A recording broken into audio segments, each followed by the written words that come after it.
পল্টু পরীক্ষায় ফেল করেও অনেক খুশি। মামা পল্টুকে ডাক দিয়ে বলল, কিরে পল্টু, পরীক্ষায় A+ পেয়েছিস নাকি?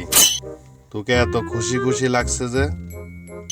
পল্টু বলল, না মামা, আমি তো ফেল করেছি।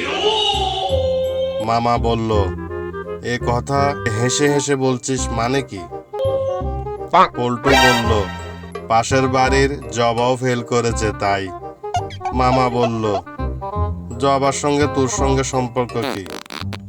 পল্টু বলল, ওর বাবা বলেছিল ও ফেল করলে ওকে রিক্সাওয়ালার সঙ্গে বিয়ে দেবে।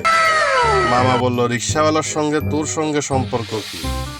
পল্টু বলল, আমার বাবা বলেছিল ফেল করলে আমাকে একটা রিক্সা কিনে দেবে।